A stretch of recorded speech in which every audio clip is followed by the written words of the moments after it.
Hey y'all, welcome back. This week I want to pick up where we left off last week with part 3 out of 3 of this Pivotal Yes series, where in part 1 I talked about the yeses that made the biggest difference in my life and how they felt, because the results that you get from them don't always match how they feel. Last week I talked about how to actually listen to those whispers, how to be with them, figure out which ones you want to follow, how to be on that journey.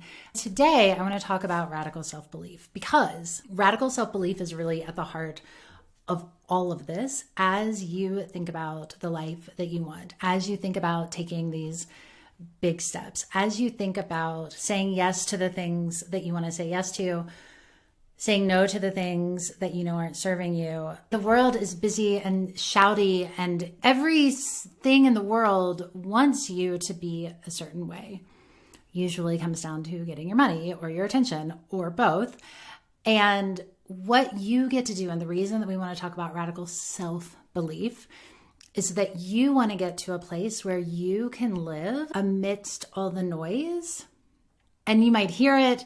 Sometimes it batters you around, but you are not constantly bringing that noise in and then using it to inform your decisions, to inform how you feel about yourself, how you feel about your life, what you set as your priorities, and how you move through your day. That noise is not going to go away. And so instead, we want to say, what do I do even though the noise is still there?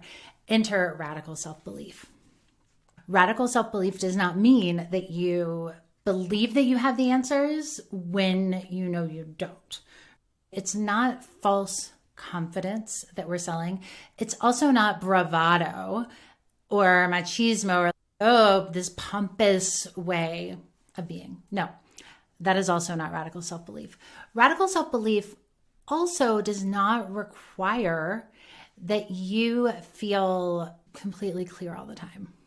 There may be no answers, and you can still be in radical self-belief. What radical self-belief means is that you understand that you can trust yourself, that you are able to say, I don't know the answer right now, but I know that when it's time for me to do something, I am able and willing to figure it out. And that is so much more powerful than always having the quick, easy answer that so often we put the pressure on ourselves to have. But how does it work? Especially if you are grappling with one of those no's that I talked about over the last couple of weeks that feel important, feel scary, or it is one of the no's that is like going to completely shift how you show up in your life. One of the things that I shared was around my decision to quit drinking.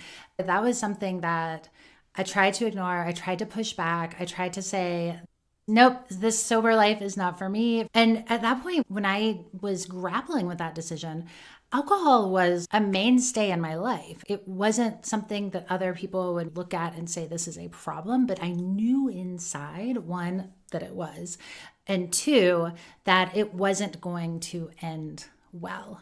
What did radical self-belief look like in that moment? It looks very different than me here 7.5 years later, making a YouTube video and a podcast being like, here's what I'll tell you about radical self-belief. Here are all the things that I've learned in hindsight. In the moment, it was number one, oh no, I can't want that. Number two, oh, maybe I do. Oh, what would that look like? Whoa, a lot of fear, a lot of anxiety, and simultaneously letting my decision develop felt like a homecoming. It started to open up within me. And then it took me a while to tell people, because I knew, number one, there are other people in my life who we enjoy drinking together. Number two, I was very, very nervous that it would become something of shining a light on myself where other people didn't think there was a problem, but I did. And then it was like, let me put a big spotlight on this problem. But number three, it also felt really vulnerable for me to say, this is something I've noticed, this is something I need. So the radical self-belief, again, wasn't like, that's okay, I'm going to go bulldoze my life, go screaming into the room and explode with this information. Instead, it looked like me staying on the path, often pretty quietly, and taking those baby steps. We feel like our lives need these huge, bold moves and these massive changes, and that we are supposed to just, dun, da, da, da, here I am, world, take me and accept me and all the things. And then when we go to do it, it's like somebody pulling you to the edge of a cliff and being like, okay, jump. And then you're like, what? No, what? No. Not only, one, I'm not used to jumping off cliffs, and so I don't really know how to do this. But number two, this survival instinct, literally, if you're on the edge of a cliff, kicks in where you're like, this doesn't feel safe. What we get to do and what radical self-belief allows us to do is create the container of safety within which we get to evolve and live and experiment and play and figure things out. We're creating that container as we take our baby steps, but it's not just be safe, just figure it out, just feel safe, right? That's not what we're saying. In those moments when you're like, oh, I don't know how to do this, that's okay. That is 100% okay, because honestly, does anybody know how to do any of it? One of the big secrets that I've learned being an adult is that everybody is making it up as they go. So you might as well play along for yourself too. Yeah. Now what I want to do is introduce you to what I call the 5 pillars of radical self-belief. My acronym for these is DF-STAG. Maybe one day I can figure out a word for that, but DF-STAG is what we've got. So there we go. And I want to go through each of these pillars and talk about what it might look like for you, what it might feel like for you, and how you can use it to deepen your radical self-belief. Because it's not as easy as, oh, just believe in yourself. I wish it was. I really wish it was. But if it was that easy, I wouldn't be here and you probably wouldn't either. So the D in our DF-STAG is discernment. Y'all. We are in this world where it is amazing how quickly discernment flies out the window, and honestly, how little our culture values wisdom. And I am here to say that there is such a place for wisdom and for discernment and for moving more slowly through your life so that you are able to ask questions and think about and decide what you need, what you don't need, what feels good, what doesn't feel good, really using those critical thinking skills. Imagine for a moment, if everybody used their critical thinking skills more, what that would bring. We can think about it globally, but we can also think about it individually here. When did you last deliberately and with intention call on your critical thinking skills? When did you allow yourself to ask different questions, deeper questions, more questions? When did you allow yourself to go deeper into something instead of just thinking about more, faster, better? And what did that bring you? So we're looking at when did you last do that? And also, what was the result of it? Because I ask this question to people all the time, and I've never once had someone come back and be like, the result was that I felt worse and everything got harder. It might get a little bit harder in the beginning because slowing down is actually really challenging when we're used to going 1,000,000 miles an hour. Sure.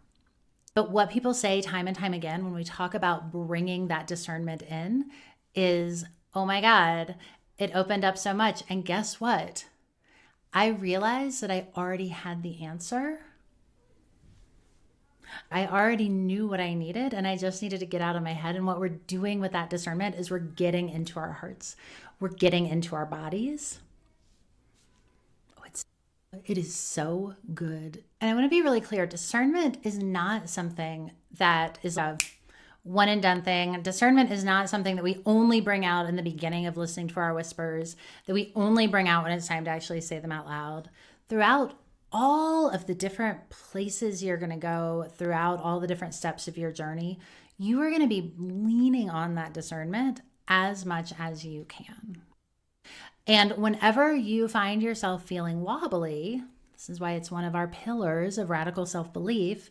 Think about, do you need to lean into your discernment? The discernment doesn't make the wobbles go away, but it allows you to stay with yourself when things start to feel wobbly. And do you see the difference there? When we're thinking about it up here, we're like, how do I make the wobbles go away? But when we're feeling into it, what we actually realize is, oh, I can survive the wobbles. It may not be what I choose for myself, but I'm here and I'm okay. And what a beautiful gift that is, to be able to stay with yourself in those moments and keep moving forward. And things start to open up more and more from that place. Our second pillar is faith. Thank you, Mr. George Michael, for the faith, the faith, the faith. Yeah, faith, DF Stag. Faith gives us belief in something, even when we can't see it or feel it, even when the outcome is uncertain. You call on faith when you are in the midst of the most doubt, when it is going to feel the hardest because of the lack of proof or because of the immense uncertainty. This is the thing we forget. People will say, oh, I could have faith if only XYZ. And what they're essentially saying is, I could have faith if there was proof of all this. But we don't need faith if there's proof. I don't need faith to help me believe in this pen. It's in my hand. But all the other things, that things are going to be okay, that the world is not going to end after the November election, that I will wake up in the morning, that this work matters, that there is somebody right now who needs to hear what I have to say. That's the faith I need, especially when my doubt is the loudest. One of my favorite things to do for faith is to create my own proof, because our brains forget about reality. If I'm in the place of, oh, this work doesn't matter, I might as well just go get a job. I'll make a list of things I've done. I'll think about people I've helped. I'll be like, hey, universe, give me a sign. Show me that this work matters. And I tell y'all, every time I do that, there's a DM over on Instagram that is like telling me how something I did or said or offered or produced or made changed somebody's life. So we can create proof. We don't need to depend on the stinky brain of ours to always be able to find it. Next up is a st in DF Stag, and that is spirit tending. What spirit tending invites us to ask is, how am I in relationship with myself? And what can I do to deepen that relationship with that deeper part of myself? I want to know, how are you tending to and taking care of your connection to the spirit within you? When I talk about spirit tending, it gets very prescriptive. We can think very obligation-based. And what comes to mind for people is usually some version of prayer, meditation, journaling, something that seems to require a lot of discipline. And if that works for you, great, fantastic. But if it doesn't, or if the idea of spirit tending based on these old ways of thinking are like, oh my God, do I really have to? Or it's something that you're like, I know I should, but I keep putting off. We could do a whole episode about the I should, but I keep putting it off. And let me know in comments if you want that. If that's what shows up when you think about spirit tending, I want to give you a different perspective to it. And it's this question: what makes you feel most alive? Hopefully it's simple and easy to answer. What makes you feel most alive? Another way to think about it is, what activity leaves you feeling better, significantly better, more alive, more like yourself than when it found you? Here are my answers. Yes, journal. I love journaling. I think they would take away my life coach badge if I didn't enjoy journaling. Meditation, sure. Taking walks, sure. But also baking, having dance parties, listening to certain music, sometimes taking a shower, taking a nap. Oh yeah. Books, conversations with people that really light me up. Those times when you're with a friend and you belly laugh and then your stomach hurts from laughing so hard and you have to wipe the tears away. Guess what? Every single thing that I've named can be spirit tending. When you think about spirit tending and you think about deepening that radical self-belief, let it be whatever feels so joyful to you. Hallmark movies, great. Rom-coms, great. The West Wing, great. Puppy kisses, ice cream, riding your bike, rope swings, great. No wrong answers here. And even letting that spirit tending be your version is practicing radical self-belief. We're also in there practicing discernment, thinking about it deeper, practicing faith, letting it be okay, letting it be enough. Next up, we have most people's least favorite of the pillars. Our A in DF Stag is acceptance. Ooh. But I don't like acceptance, Tiffany. I know. Trust me. None of us like acceptance because acceptance often means acknowledging and accepting where we don't have control, what we can change, what we can't change. Acceptance means that we are no longer fighting with reality. I like to use the metaphor of you're walking outside and it's raining. And acceptance means that you say, oh, it's raining, and then move forward accordingly. So acceptance does not mean that you are complacent. Acceptance doesn't mean that you're excited by something. Acceptance also doesn't mean that you don't push back against something. Acceptance means that you accept where you can and cannot control things, which actually, it feels powerless, but what it does is it actually is empowering. It creates more personal power because you get to decide where to put yourself and where you'll be most effective. And imagine if we lived in a world where we all did that instead of being numb and just doing whatever we all do, or pretending that everything was fine when it wasn't. Acceptance means that you tell the truth, out loud, you tell the truth to yourself, first and foremost. And maybe when you're not ready to say it out loud, you at least practice saying it to yourself. Finally, we have grace, the G in DF Stag. And grace is the unearned gift of letting yourself show up fully no matter what. It means that you forgive yourself for things that you've done wrong. It means that you do not beat yourself up. It means that you love yourself through the process of living your life as much as you possibly can. Wow, that sounds great. It might sound impossible. Living in it can be hard, especially when so many of us have been conditioned to punish ourselves for the sake of performance. If only I push myself hard enough. Grace means that you don't have to earn your life, that you don't have to earn the right to be loved, to tend to your spirit, that you don't have to earn the right to trust yourself, that you can do that just because you're here as a human. And what a beautiful gift. All of these pillars and radical self-belief, they are all things that you practice. None of these are switches that you can just flip on and off. None of these are permanent destinations.